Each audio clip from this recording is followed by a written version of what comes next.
What's up, everybody? It's your host, Dean. We are back with another podcast episode. Last week, we had a guest, Zeke. He was here. He broke down his role in Missouri. We talked NBA playoffs. He gave his predictions on the finals. Um, and we talked about the different games in the semifinals. So tune in if you haven't seen that video. That's out now. Get that video to 100 views. Right now it's at 98. Get it to 100 views. Give it a couple more likes. And yeah, keep watching the other videos too. If you're behind, watch the other videos. Get those views up.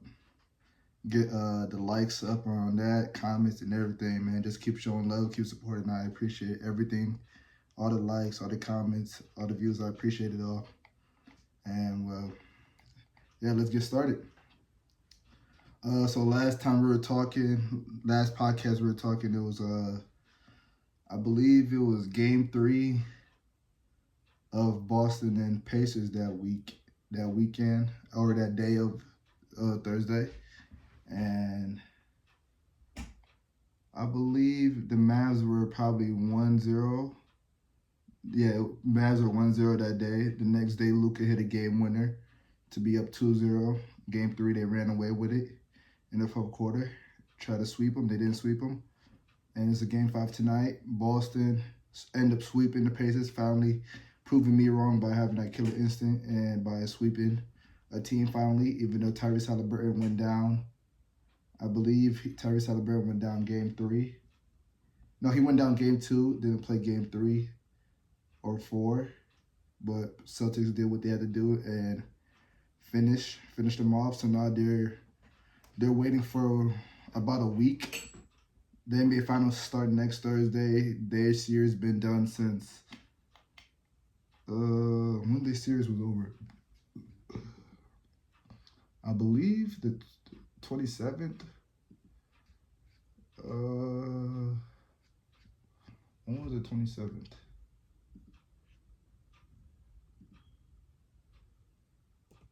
'27 was Monday. This series been over since Memorial Day, so they've been having a week and a half rest. I thought the Mavericks would sweep as well. I thought the Mavs would sweep the Timberwolves 4-0. It was close, all their games been close up to the fourth quarter. This time, KAT took over the fourth quarter. KAT had an amazing second half. He had 20 points in the second half. Even though KAT was in foul trouble, he fouled out. He stayed in rhythm. A lot of media were critiquing him about him not attacking the basket, settling for threes. So his first 7 shots were all inside the paint. He played an amazing game, finding his way to the basket. Layups, biting his way in the paint. Then he caught fire. He saw 1 3 go in, and he ended up making 4, I believe, in the second half. He took 0 threes into the second half and made 4 out of 5. One of his threes were blocked. So Cat played an amazing game. Cat was the reason why they won game 4. In my opinion, you guys might say other things. Kyrie Irving had a rough game 4, 16 points. 16-point shot, shot 6 for 18.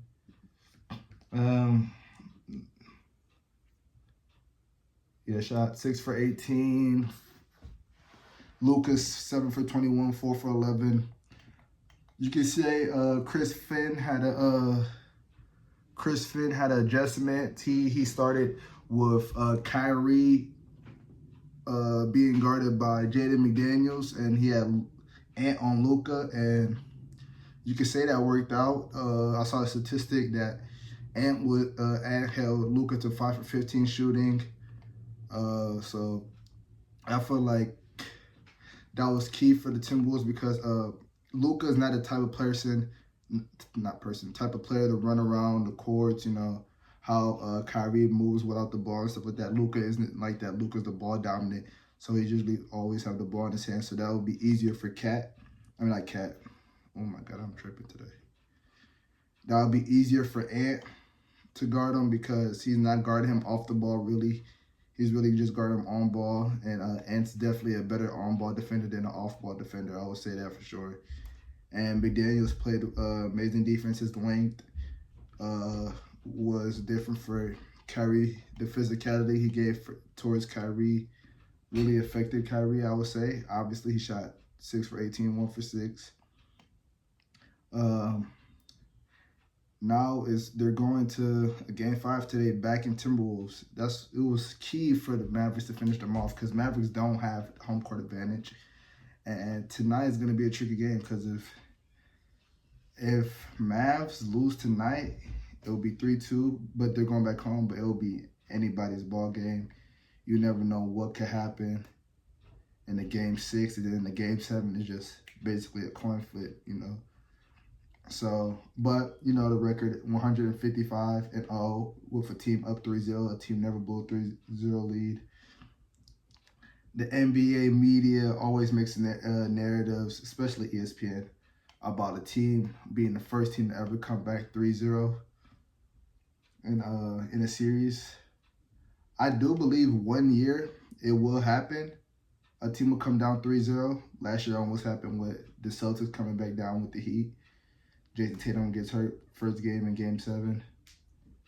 But, there's no excuse about that. But I feel like one day that will happen, but I don't see it being this series. I just feel like Luka and Kyrie that duo has been on. They just been unstoppable. Like, I feel like they got like, what's the word I would say? Dang, what would the word I would say for them to do? Not something to prove because they really, Kyrie doesn't have nothing to prove for real. Luka, you could say he has something to prove, but it's nothing like, what's the word I want to use for the duo? I don't know what word, it can't come out on top of my head, but I feel like that duo has been unstoppable this whole playoffs. I don't think Kyrie's going to have another bad game, especially after the comments he said before the game, actually talking about it's their Super Bowl. It's a normal game for us. I feel like that comment, it kind of got him looking crazy right now because he shot the ball bad and they lost that game at home. So, but Luka also won't shoot the ball that bad. Luka shot 7 for 21 and ended with a triple-double as well still. So I feel like there's no way them two shoot the ball that well. And will Cat shoot the ball that well again? Cat has been off that whole series but Game 4. So we don't know. Plus Luka averages about 35 points after losing in a playoff game. And Luka loves playing at home on the road. You saw what he did last game on the road versus them. But we could talk about that game was amazing. You should saw that game. I'll give credits to Kyle Anderson. Kyle Anderson played an amazing game in the fourth quarter, especially. His screens were key. Two of his screens were big. They led to Cab make it 2 threes. I'll talk about the one in the corner. Anthony Edwards was dribbling the ball on the opposite wing from Kyle Anderson. Kyle Anderson saw Cat. Cat was hot. So this was probably Cat's last three, his fourth three. Cat was hot. So he set a off ball screen on the opposite wing for Cat, and he led Kyrie because Kyrie was guarding Cat at the time, and he set a screen on Kyrie. Kyrie got stuck and threw the ball cross court pass to Cat for an wide open three, and I feel like that play was like, I wouldn't say the dagger because there was plenty more time left, and if you guys saw the end of the game, the Mavs could have easily won that game. But I felt like that play was huge. Because it shows how like the veteran leadership of Kyle Anderson knowing when to tell the young leader Ant to find the hot man, and Cat was open and he hit the shot. I felt like that was a great play. Jaden McDaniels has been playing well defensively this series as well. Offensively, he hasn't been playing bad this as well offensively. But he made a comment too. I saw. He said, I don't think the Mavericks are better than us. They beat us.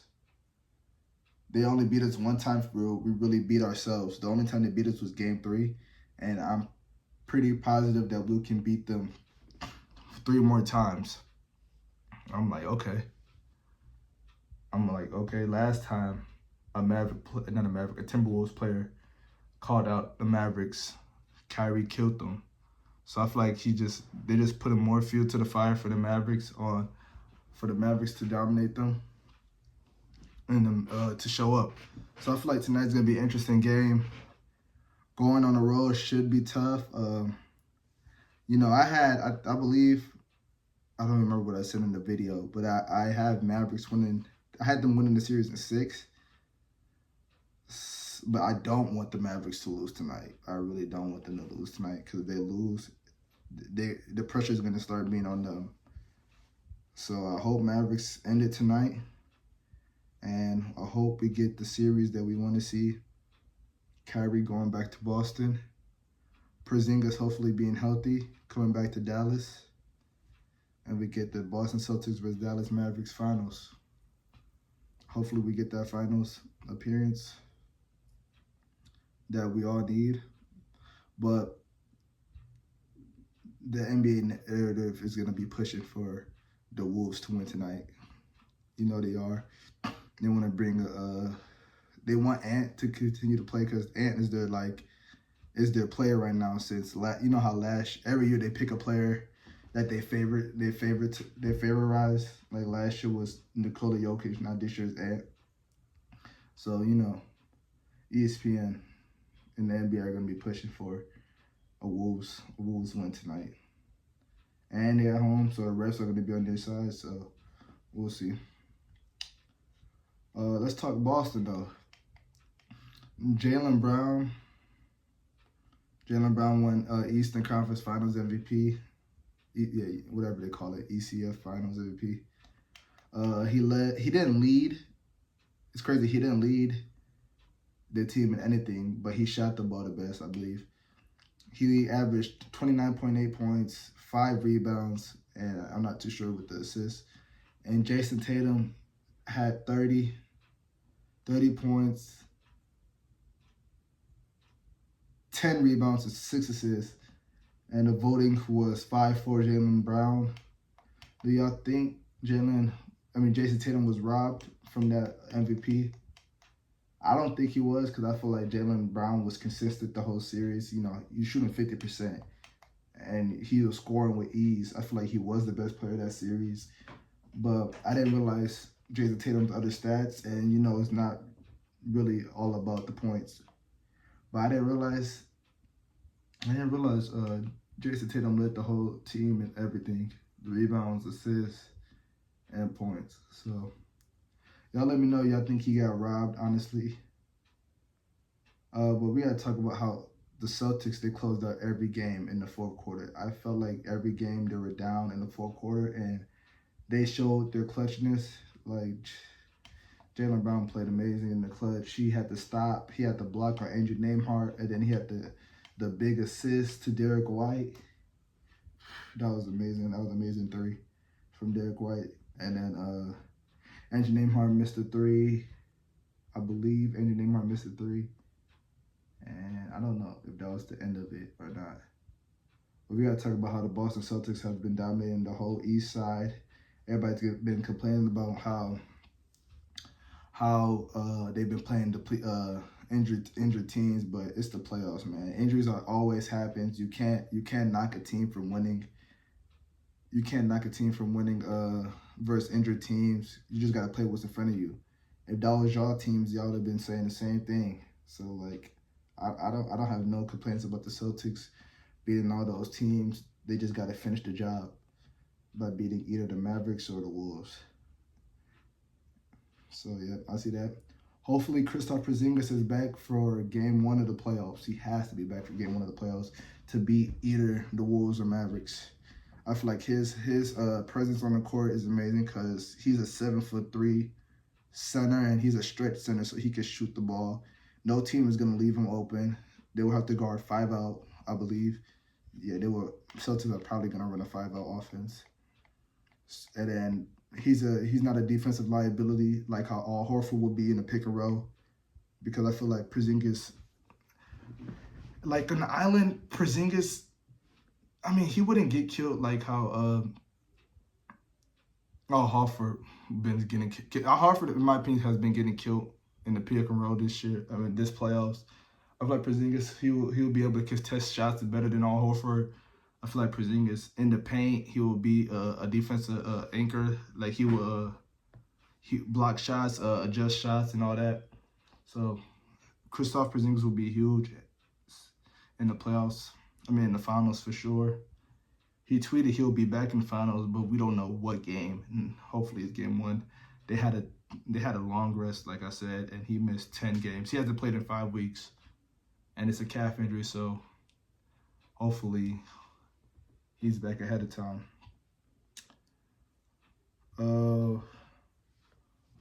I saw today.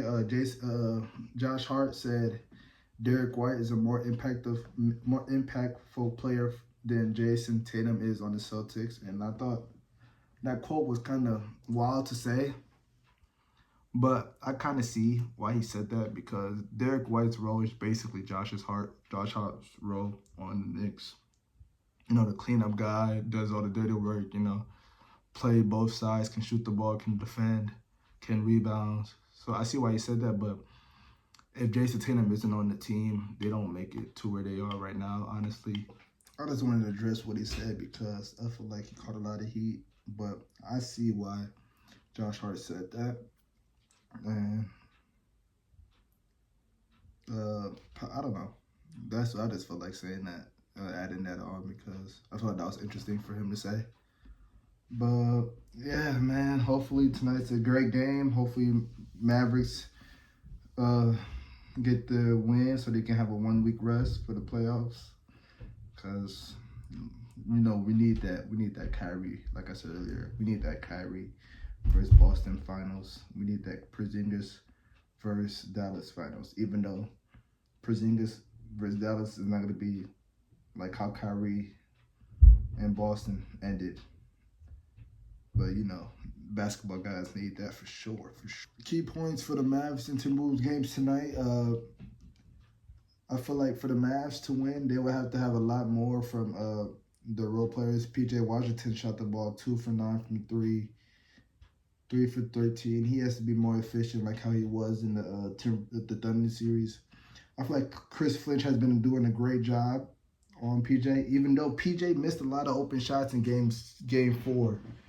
I feel like they've been doing a much better job because he was killing in the Thunder series. So I feel like PJ has to be more productive.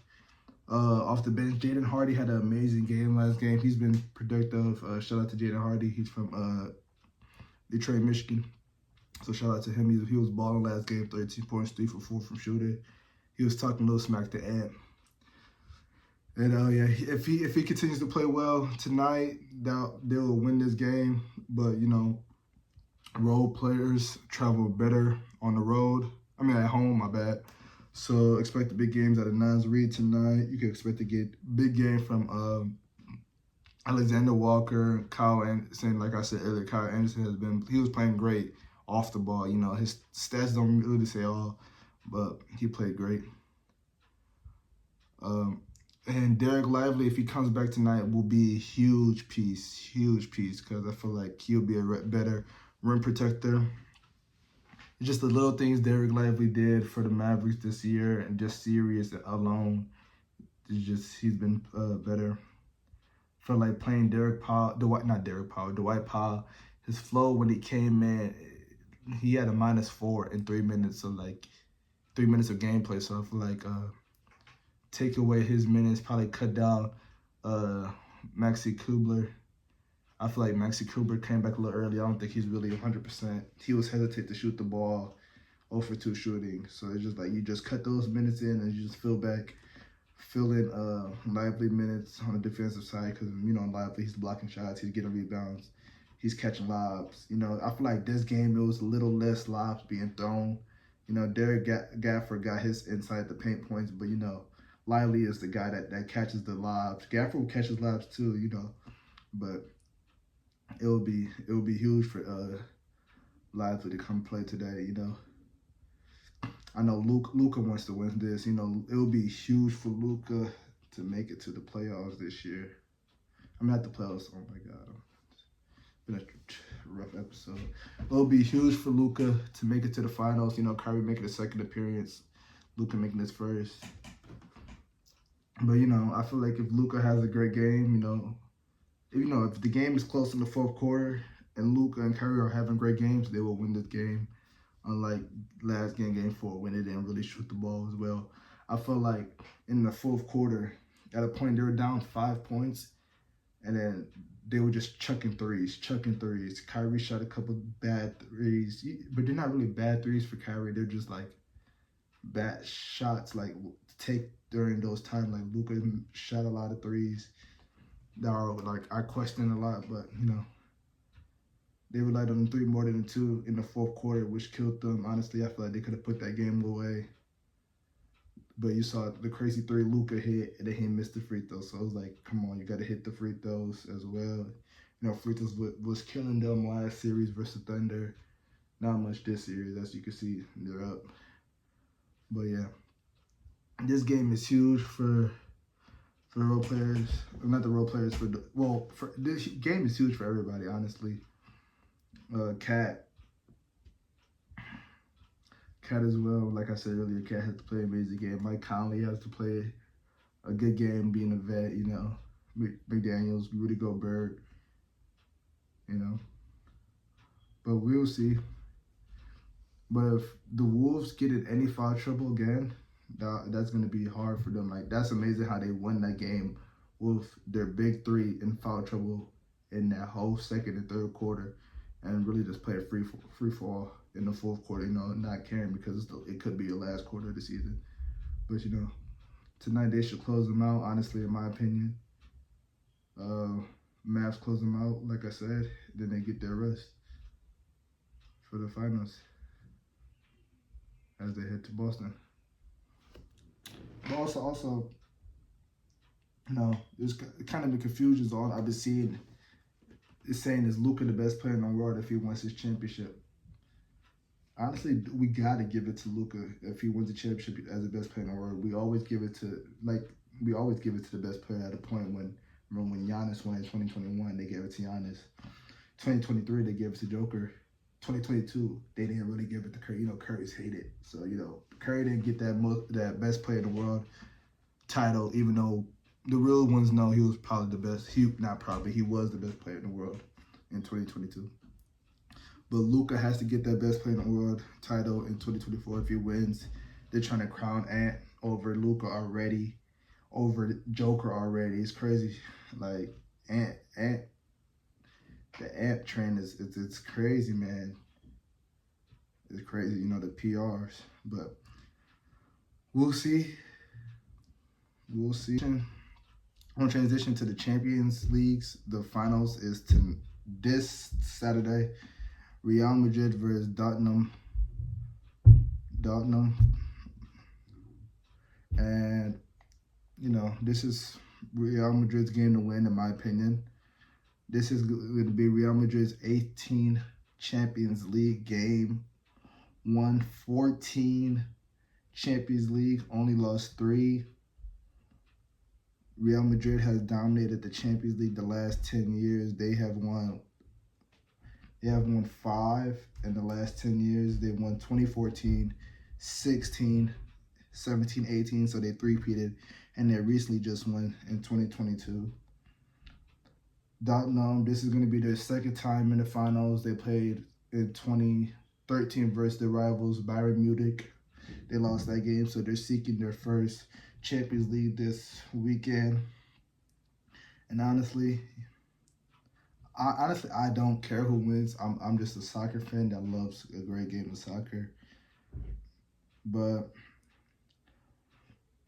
Real Madrid has been here before. They've been here plenty of times. This is basically like their invitational. I'm scared that they might beat them badly. I hope it's not 3-0 or anything. I hope they don't dominate them first half. I just want a great game. I wouldn't mind a 1-0 game, a 60-minute goal from either side, and have another team face pressure at the end to score a goal. It's crazy. It's crazy I believe like the last 5 Champions League, 5 or 4 Champions League has been 1-0. Yeah, the last 4 Champions League has been 1-0 game. So even though Real Madrid is like better than Tottenham, because Tottenham didn't really have a great German season as people would expect them to have, I feel like this game is going to be close just because it's a final game. But if I'm wrong, don't try to come back and say like, damn, Dan, you're wrong on the prediction again. It was a 4-0 game, 3-0 game. Hopefully it's not. Wouldn't mind that. But, Toni Kroos, Marco Reus, their last game playing with their club teams. They both are leaving their club teams. Toni Kroos is retiring. I believe Marco Reus is leaving the team. I don't know if he's retiring. Comment in the comments if he's retiring. I heard rumors of MLS, but I don't know if that's too sure. But yeah, they're both retiring this year. Leaving their prospective teams this year. Toni Kroos and Marco Reus is going to be on the German team as well for the Euros. I can't wait for the Euros to begin as well. The Euros begin in the middle of June, I believe, like the 12th area. I'm not too sure. And Copa America begins the end of June. Can't wait for that as well. In our area, it'll be the morning games will be Euros, and then the night games will be the Copa. So it'll be good. Even though the Euros are more exciting, both tournaments will be well. But hopefully this weekend's a great game. I just seen Real Madrid had pulled up to London in the all-matching suit and tie, white and black suit and ties. Man, they look tough, man. They look like they coming to handle business, man. Jude Bellingham, first game back versus old team. Well, not back, but first game versus old team. But he's back at his England nationality home stadium, the Wembley Stadium. So that's good for them. I know he's going to have a lot of family at that game, so he's going to look to show out. Vinicius Jr., this is going to be a key game for him. He has a great game. He's still probably top leaderboard for the Ballon d'Or. I'll say, in my opinion, I feel like he's a favorite to win Ballon d'Or this year. If he has a good Copa America tournament, if they win with Brazil, he's probably going to be Ballon d'Or, in my opinion. I don't know who else will be on top. Y'all let me know in the comments you guys have. I seen Real Madrid's coach was pitching for Cruz to be in it, being Ballon d'Or leaderboards. But I don't know. We'll see. Well, yeah, excited for this game this weekend. Hopefully it's a great game. And yeah, it's probably going to be a quick episode, man. I'm just trying to give a rundown of what's been going on in the sports world, both sides. And yeah.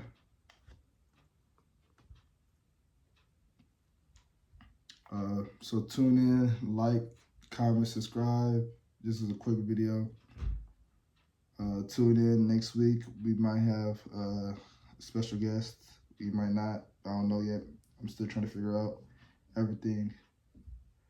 But yeah, turn on your post notifications, like, and subscribe. And tap in. We'll be back next week for another episode.